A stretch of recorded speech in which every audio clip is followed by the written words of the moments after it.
Hey there.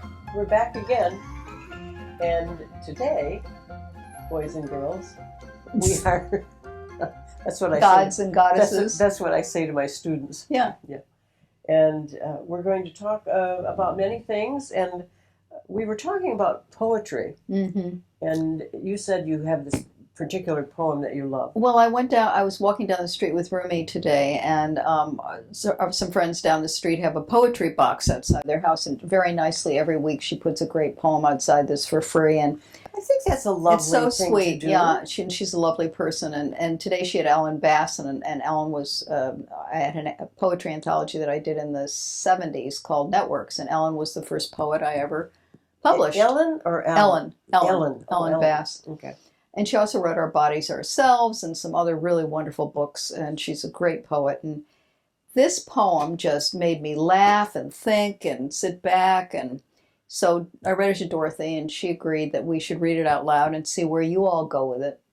And so I'm going to read it, and then we're going to talk about it a little bit, and then we're going to hope that you'll, sit with it. You can find it online under, the poem is called Relax, just Relax by Ellen Bass. So here we go. Bad things are going to happen. Your tomatoes will grow a fungus and your cat will get run over. Someone will leave the bag with the ice cream melting in the car and throw your blue cashmere sweater in the dryer. Your husband will sleep with a girl your daughter's age, her breasts spilling out of her blouse. Or your wife will remember she's a lesbian and leave you for the woman next door. The other cat, the one you never really liked, will contract a disease that requires you to pry open its feverish mouth every 4 hours. Your parents will die. No matter how many vitamins you take, how much Pilates, you'll lose your keys, your hair, and your memory. If your daughter doesn't plug her heart into every live socket she passes, you'll come home to find your son has emptied the refrigerator, dragged it to the curb, and called the used appliance store for a pickup for drug money. There's a Buddhist story of a woman chased by a tiger. When she comes to a cliff, she sees a sturdy vine and climbs halfway down. But there's also a tiger below, and 2 mice, one white, one black, scurry out and begin to gnaw at the vine. At this point, she notices a wild strawberry growing from a crevice. She looks up, down, then she eats the strawberry. So here's the view, the breeze, the pulse in your throat. Your wallet will be stolen.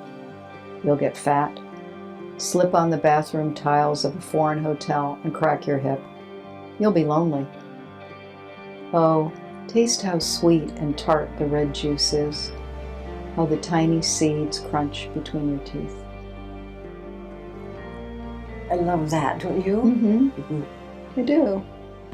I love it because we can look at all of the tragedies in our life at a certain point and say, yes, that happened. In a sense, so what? Because this is what I focused on, this luscious, delicious strawberry. Makes my mouth water to think about it. Yeah, I know. And I can taste the crunchy seeds, the little seeds on the outside. And so what we're really looking at here is what's important. All of those other things are important. Yeah, they're important, but how important do you want them to be?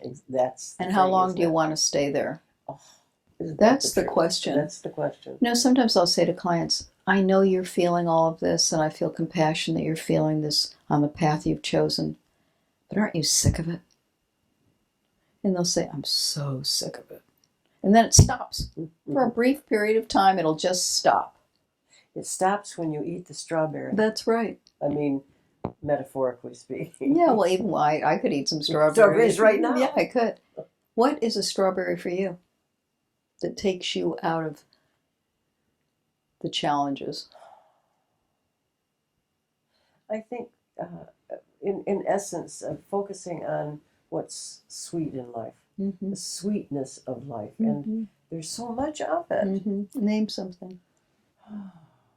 What's really sweet for Dorothy? certain people. Mm-hmm. You. Oh, thank you. Friends and relatives, and sometimes a good book. Mm-hmm. Sometimes just kissing someone, Mm-hmm. you know. Mm-hmm. That's beautiful. Or I think of, I don't have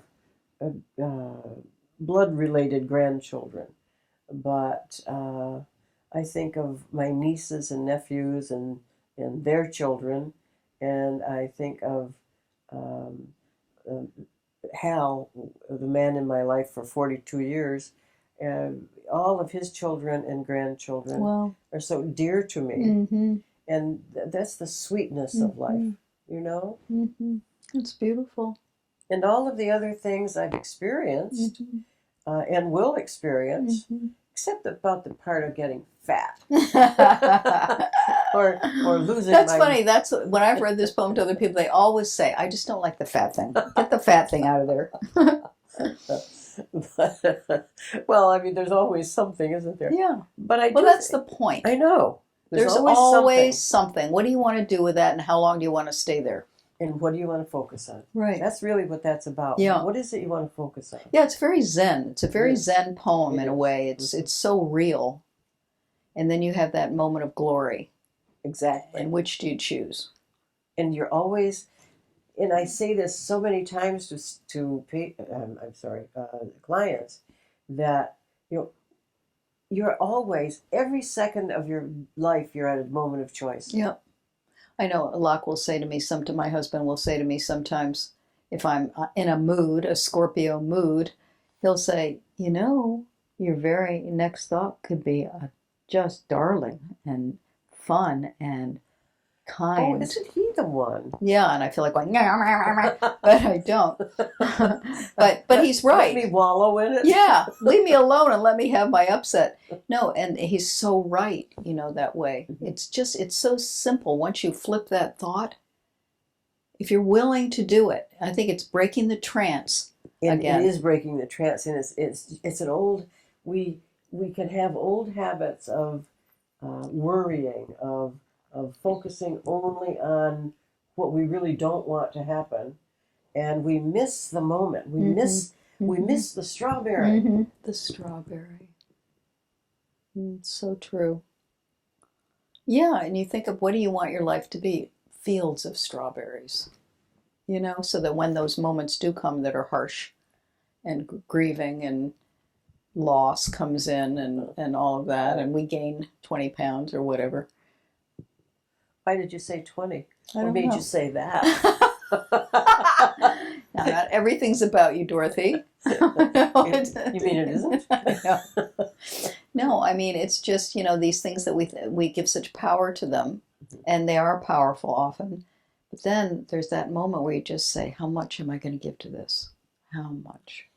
And I'm just wondering, as you look at your own life, how many times you've spent too much time focused on some